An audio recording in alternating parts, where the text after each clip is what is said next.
Donc voilà. Parfait. Super. Donc c'est tout bon. Donc bonjour, Hervé Caltran, je travaille à la métropole de Lyon et je vais vous présenter en quelques mots le retour d'expérience de la métropole donc sur la gestion des eaux pluviales et la nature. Donc après juste quelques mots sur la présentation de la métropole, j'aborderai 4 points. Premier point plutôt sur le fondement réglementaire, vous dire un peu ce qu'on a fait autour du projet Ville perméable, la dynamique qui a été mise en place et puis essayer de faire un bilan rapide de l'opération. Donc la métropole de Lyon, c'est 59 communes. Vous voyez sur la droite des réseaux d'assainissement qui sont essentiellement unitaires et puis des compétences. Alors j'ai fait un zoom juste sur les compétences urbanisme et cadre de vie puisque c'est celles qui vont être mises en œuvre dans cette gestion de l'eau. Donc une compétence en voirie, nettoiement et gestion des arbres, l'aménagement urbain, le foncier, la stratégie territoriale et l'eau et déchets.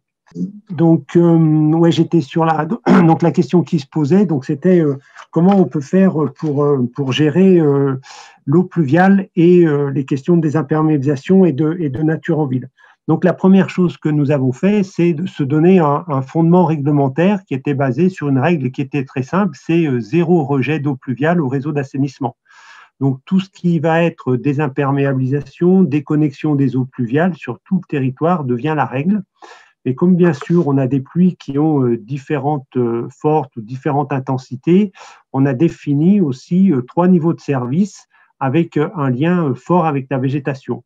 Le premier niveau de service, c'était pour tout ce qui est les petites pluies qui sont inférieures à 15 mm.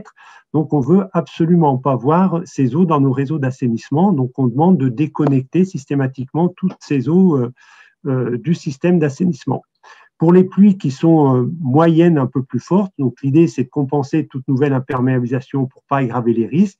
Et puis pour les pluies les plus importantes, celles pour lesquelles on ne peut rien faire, donc on laisse filer l'eau et on essaye simplement de concevoir des projets pour laisser l'eau passer librement.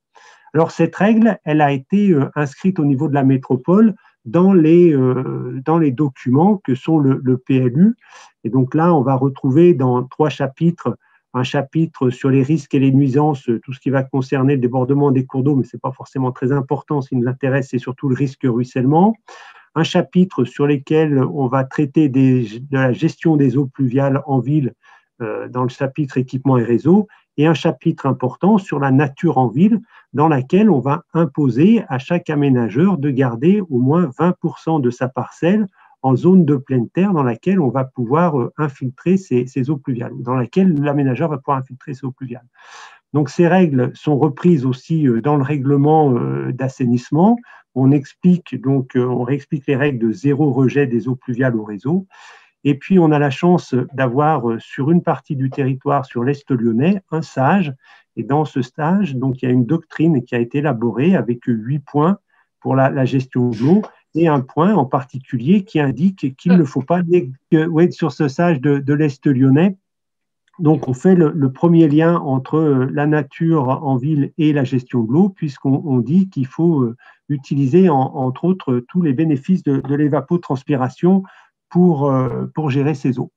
Alors, ce fondement réglementaire qui s'appuie sur ces documents, donc, on a essayé de monter un projet de service, enfin, on a monté un projet de service complètement transversal qu'on a appelé Ville perméable pour mobiliser l'ensemble des services, puisque la gestion des eaux pluviales en ville n'est pas l'apanage que d'un seul service ou d'une seule direction. Donc ce projet avait 3 grands axes. Le premier qui était évaluer les réalisations qui avaient été faites depuis une trentaine d'années sur la métropole, essayer d'objectiver leur fonctionnement, identifier tous les freins et les réussites qui avaient été qu'on pouvait retrouver sur la mise en place de ces techniques alternatives ou de gestion des eaux pluviales à la source, et de nous guider dans les prochaines réalisations. Donc, ce qui a été fait, c'est une vingtaine de visites avec l'ensemble des services métropolitains, ce dont on parlait précédemment, les gens de l'assainissement, de la propreté, de l'aménagement, du patrimoine, des paysages. Et puis, comme la métropole n'a pas compétence sur les espaces verts, d'inviter nos collègues de la ville de Lyon à venir avec nous sur les terrains, voir ces ouvrages de gestion des eaux de pluie. Donc, il y a eu des investigations qui ont été faites, des essais de perméabilité, de granulométrie, d'analyse de sédiments, de regarder comment poussait la végétation, ça pour montrer que c'était des systèmes qui marchaient bien. Donc, il y a eu des formations en interne aussi qui ont été faites. J'en reviendrai un peu là-dessus à la fin, là, au niveau des égoutiers, des gens qui s'occupaient de la voirie, de la propreté. Et on a été aussi épaulé donc, par une thèse, une personne qui a fait une approche socio-anthropologique sur cette problématique de la gestion de l'eau et de la nature en ville, en particulier pour voir tout ce qui était sur les pratiques d'entretien et la culture des identités professionnelles. Donc, une fois qu'on a écrit des règles, qu'on a mis les services en route, ce qui est important, c'est d'avoir une dynamique opérationnelle, et ce, dès le début des projets, quand on va s'intéresser à la gestion de l'eau en ville. Donc, c'est ce qu'on a essayé de faire en mettant en place un système de rédaction de programmes qui va être fourni aux maîtres d'œuvre, qu'ils soient internes ou externes, sur chacun des projets d'aménagement de la métropole. Donc, tous les projets de construction de nouveaux bâtiments, tous les projets de réfection de voirie ou de places font l'objet donc d'un programme. Dans ce programme, on rappelle les grandes règles de la gestion de l'eau, les règles qu'on a vues précédemment, et je vous ai mis quelques extraits. En particulier, on insiste fortement sur la politique de la métropole en matière de gestion des eaux pluviales. On dit qu'on a plusieurs objectifs, dont un qui est clairement défini, qui est développer le lien entre l'eau et la végétation. Donc, dès la partie programme, on commence à afficher cette ambition, cet objectif, et on voit qu'on a aussi décliné ces objectifs au niveau de différentes échelles de travail. À l'échelle du quartier, on dit que la gestion, on doit développer la ville perméable et développer un lien fort entre gestion de l'eau et des végétaux en ville pour lutter contre les îlots de chaleur. Et à l'échelle métropolitaine, là aussi, on va chercher à augmenter le couvert végétal pour lutter contre le réchauffement climatique et favoriser le bien-être. Donc tout ça pour la gestion de l'eau. Alors, comment on va traduire tous ces éléments en images, puisque c'est ce qui vous intéresse un petit peu. Donc, je vous ai montré quelques réalisations qui ont été faites sur des bassins végétalisés, et sur la première rangée de photos, tout à fait à droite, vous pouvez voir un jardin de pluie et un parc qui a été fait pour la gestion des eaux pluviales et qui est dans le quartier de la Part-Dieu, où on devine tout au fond la tour de la Part-Dieu. Donc, on a mis en place des noues et des fossés au bord des voiries, des jardins de pluie dans les quartiers nouveaux qui sont faits, et puis des ouvrages qui sont un peu plus nouveaux, donc ce qu'on appelle les tranchées de Stockholm, qui sont un mélange d'une fosse avec des pierres et de la terre, dans lesquelles les arbres vont pouvoir développer leur système racinaire, et au-dessus de ces fausses terre-pierres, donc une couche de granulats dans lequel on va pouvoir stocker de l'eau de pluie pour là aussi favoriser le développement de la végétation. Alors toutes ces méthodes qui allient la gestion de l'eau, la nature et le bien-être de la population sont ce qu'on appelle aujourd'hui les solutions fondées sur la nature. C'est en train de se développer de plus en plus. Alors, je voulais faire juste un petit bilan très rapidement aussi, parce qu'on a identifié des freins et des leviers dans cette méthode, dans ces méthodes et dans ce projet. Donc, les premiers freins qu'on peut voir, c'est au niveau de la collectivité et de ses agents, surtout des changements de métier. C'est-à-dire que les gens qui géraient l'eau, aujourd'hui, dans les réseaux d'assainissement unitaire, c'est essentiellement des égoutiers, et on est en train de gérer les eaux de pluie en surface par des techniques alternatives. Donc, on va se retrouver à un changement de métier important, avec des égoutiers qui vont devoir venir faire de l'hydraulique plutôt en surface. On a toujours notre travail en silo qui est aussi un frein important, puisque sur certains ouvrages, comme celui qu'on peut voir en haut à droite, donc on a un collègue de la propreté qui va passer pour ramasser, des collègues des villes qui vont venir faire la tonte du gazon, ou s'occuper de la végétation qui est mise en place. Nous, la direction de l'eau, qui passons régulièrement pour voir s'il n'y a pas des problèmes hydrauliques. Donc tout ça, c'est quand même un petit frein.